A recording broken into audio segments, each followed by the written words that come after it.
Hi, I'm Annie Botticelli, and this is the Storyteller Forecast for Aries for May 2015. Go to my website, aspiritualspark.com, to see more about my personal live coaching and to see more about my 28-day virtual coaching program called Shine, which is available on a sliding scale. You can check out my upcoming class schedule, and you can also become part of my community by signing up for my free email newsletter. So we have got to talk.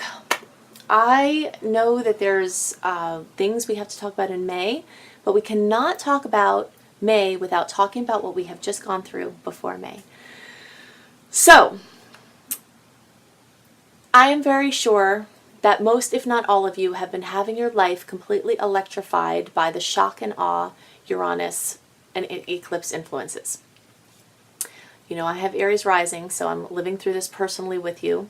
And although my inner work has definitely given me a great equanimity and developed my neutral witness to help me get through storms, there has been quite the rager on all kinds of fronts. So you very likely will have gotten awesome news. You very likely would have gotten terrible news. You might have gotten that news like me on the same day where you're like, yay, whoa, bad, good, crazy. You've got, even if you don't have these middle degree Uranus placements or Aries placements or middle degree birthdays, even if you don't have that, you still have Uranus moving through your sign. And Uranus brings shock and awe. I call it shock and awe. It just electrifies. It brings things out of the blue. It brings surprises. It forces you along in this quest for freedom. Anything that has felt extraneous to you, like hair, like clothes, like relationships. You might be bolting your way out of all of these things that just seem extraneous is really the word that I can best use. That it's just like, it's just too much. So you could be the one being shocking to people. But many of you will also have had news come in that shocked you to your core. So when we get into May is more of a time of rest. Now, there are going to be some continuations of the stories that are ongoing from the news that you got from the eclipses in February, March, April. And different parts of that story are going to continue to unfold in May and throughout the next 6 months. And for some of the stories will go through 2017 even, because Pisces Virgo started a new eclipse cycle, and the big umbrella of this story is that long.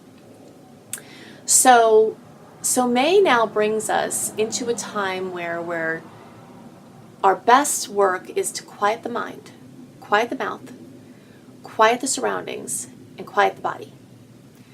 So that's not easy for Aries people. And it's not easy for Aries people who have just had their worlds turned upside down and jostled and have an electric current running through them all the time, especially if you have that first weekish of April or middle degree Aries placement. You have Uranus just electrocuting you constantly. Many of you might not be able to sleep.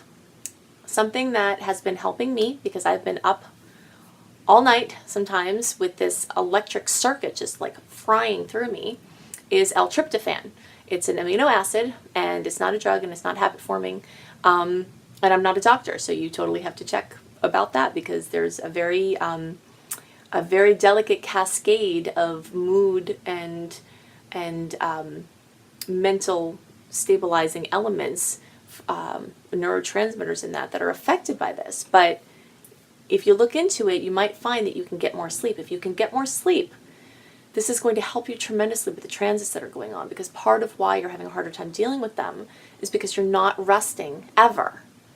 And that's making you more, making everything harder to deal with. So May brings this time to rest, brings this time for quiet. And it has its own, we are going to talk about the aspects that happen this month. None of them are as huge as the ones that we just walked through. That doesn't mean that some people won't get huge news at this time. Could still be carryover from eclipse-related news as well, because a month to 6 weeks after the eclipse, which was April 4th, you could still be getting news, you know? So, but it would be related to that. The aspects this month themselves are a little bit softer, but they are antagonistic, and they are antagonistic to movement and to communicating. Because Mercury is in Gemini, which it rules. And that rules speaking, talking, thinking, moving yourself, the things that move you, your devices, your vehicles. And we've got these 6 antagonistic aspects. So let's start from the beginning and talk about those in more detail. We've got May 3rd starting with Mercury and Gemini opposing Saturn. So in general, the time of year when planets are in Gemini, this is usually pretty much in synergy for Aries placements because air and fire go well together. But whenever we have too much of something, it can also get it out of control. So in some ways, I see these antagonistic forces as kind of helping us out to be quiet and to be calm and to be still. Because without those kind of balancers coming in the form of seeming antagonism, it would be really easy to spin out of control, worse than possibly you're already being affected by these other transits that are carrying over to this time. So one such transit is Mercury in Gemini with Saturn. Saturn in an opposition, well, Saturn can always be a chop buster anyway, right? We know this. But especially in a 180-degree angle, it's just like this stern force that comes in and says, nope, that's it. It says, nope, it just puts the kibosh on whatever it is that's trying to happen. And what's trying to happen is Mercury be itself in Gemini, where it's spinning and it's social and it's over here and it has these ideas and it has movements and it's talking. And stern force says, nope. Okay, and on that same day, we've got the full moon in Scorpio. So bringing fullness, bringing endings, bringing completions, bringing challenging news. Sometimes those emotions are positive. You know, a mass majority of the time, they're challenging. The emotions well up and people have a moment at the full moon. So you've got these forces happening right at the beginning of the month. And this is a critical time too, because 1 month after the eclipse is a critical point there. So May 4th is when we're a month after the eclipse, and so that time frame can sometimes bring this shock wave afterwards. So this is like the beginning of the month. We try to schedule yourself light. You know, I think it's a good idea for full moons to do that anyway. Full moon in Scorpio is a water sign, brings more emotion even than when it's in a sign that's not a water sign. So then on May 15th, we have Mars, also in Gemini, moving, spinning in the movement that Gemini has, this upward spiral. It spins in, it spins out, it spins in, it spins out. That's what Gemini energy does. And that's what Mars is trying to do. It's trying to move in this circular way. And Saturn comes again in an opposition, 180 degrees, and says, nope. Oh, no, you don't. And that is one of the themes of the month. So the new moon in Taurus happens on May 17th or May 18th, depending on where you are. But on either side of this new moon, we're flanked by this Mars in opposing Saturn challenge. On the other side, we have Mercury going retrograde on May 18th. And we know when Mercury goes retrograde that the several days before and the several days after tend to be more haywire. So definitely back up your files, your devices, your pictures, your everything before you get into May. If you're listening to this in April, do your virus checks, change your passwords, you know, do your car maintenance, any of these things. Just start looking into what you can do in case stuff starts really coming up with your communication and your transportation. Put some money aside. If you have some extra money that comes in, put it aside so that if you need new devices or need something like that. Also make sure your insurance is where it needs to be. You might need insurance on your phone if it's an expensive phone. You might need insurance or extra coverage on your car. You might not be familiar with your coverage. These are the kind of questions to ask so that when you need it, you don't have the problem like, oh, I didn't know that, you know? I didn't know it didn't cover this. We need to know these things beforehand. And if you're watching this beforehand, you can start your research early to head off some of these problems. So then Mercury goes into retrograde May 18th. It stays retrograde through June 11th. But the shadow period for Mercury retrograde starts on May 4th. And the shadow period after goes from June 11th to June 27th. So the whole month of May and June essentially are cloaked in this Mercury retrograde. It's not a time to be sure of anything. It's not a time where things are going to be set. It is a time where we're trying to get into some routine after the shock waves of the eclipses and having some normalcy and for the things that were new and good. The solar eclipse will have brought in a lot of good, new, fun things. And you might be very much enjoying those things in May at the same time as you're dealing with the other things.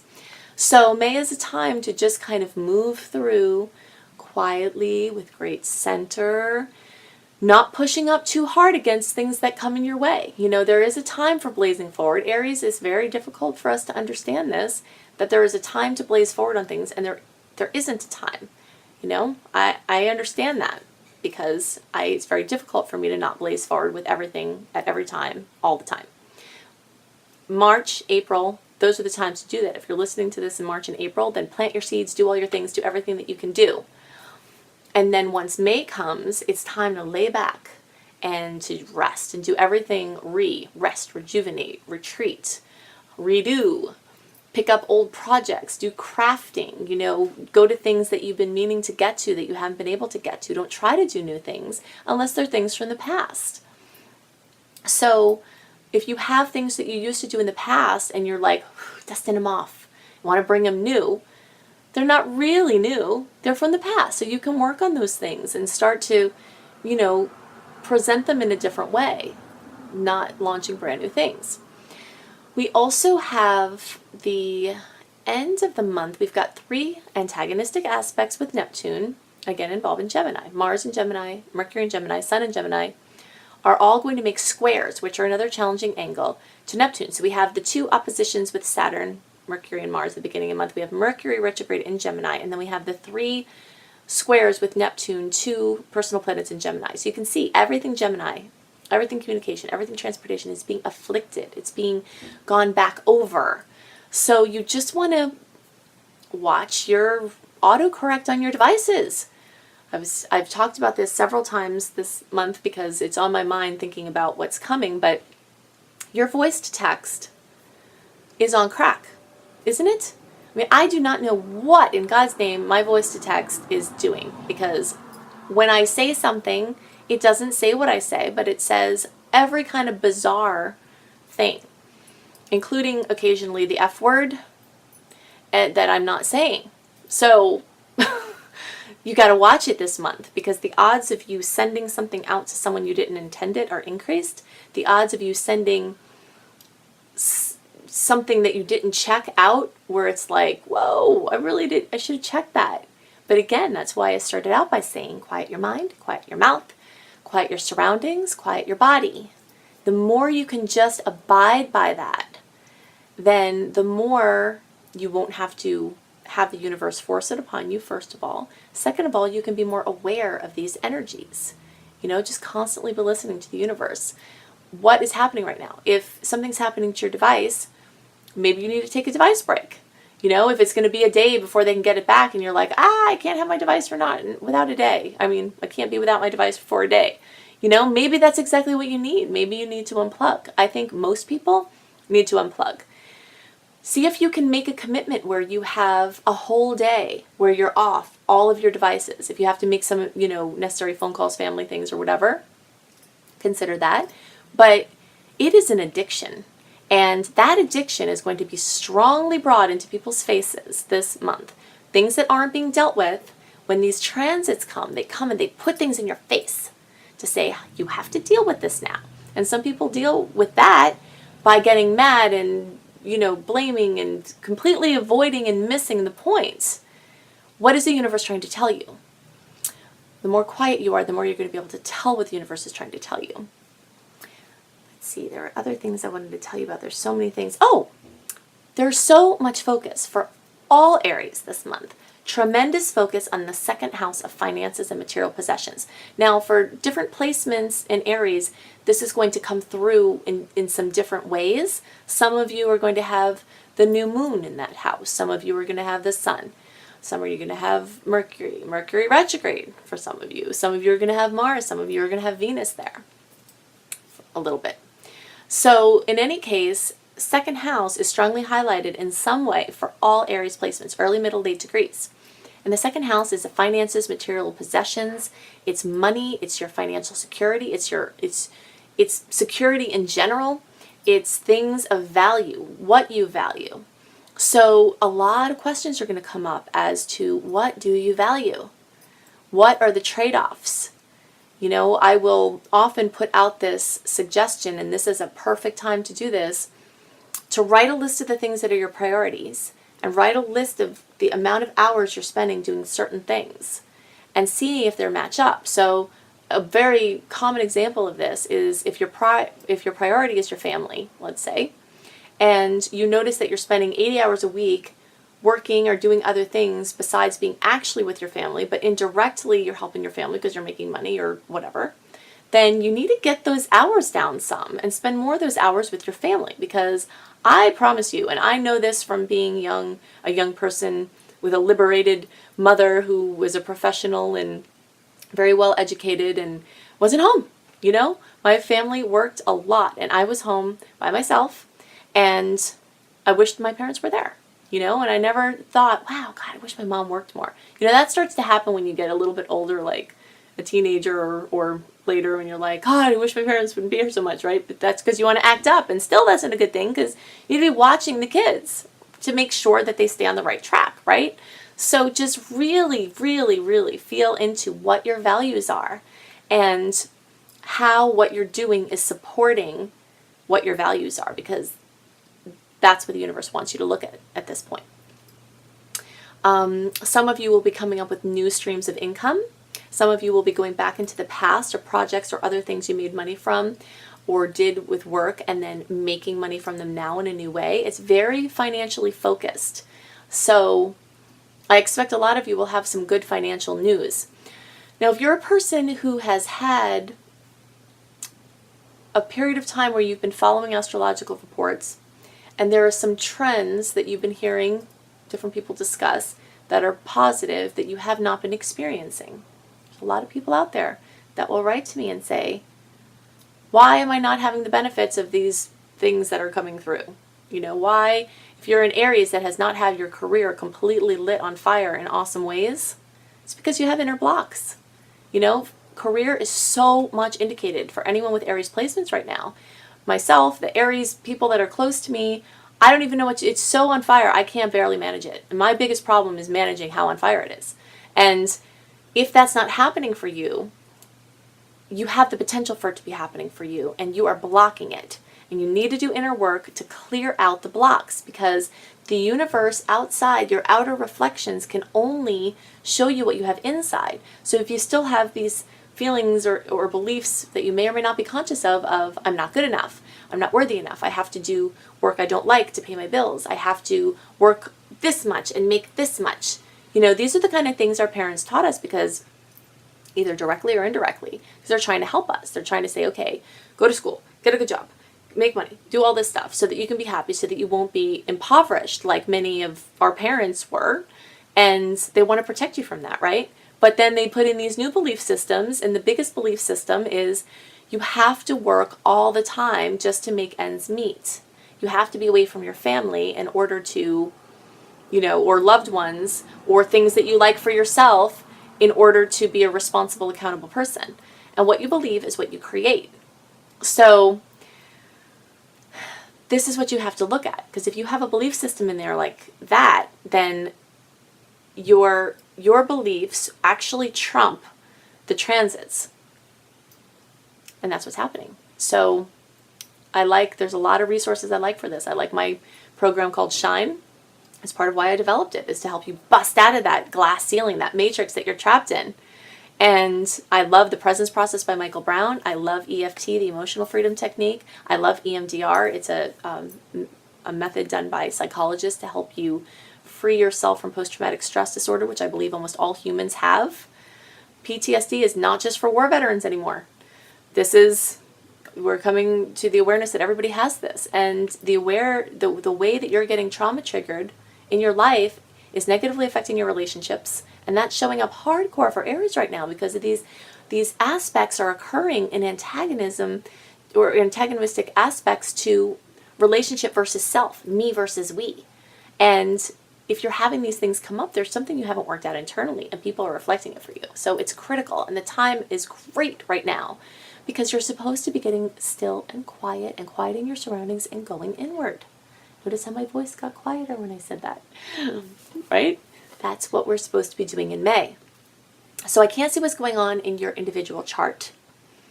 I would like very much to, If you would like to have a personal reading with me, you can see more about that on my website, aspiritualspark.com. You can also see more about my 28-day virtual coaching program called Shine, which makes me smile big every time I think about it. The sliding scale goes down to such a low point that I feel like it's accessible to everyone.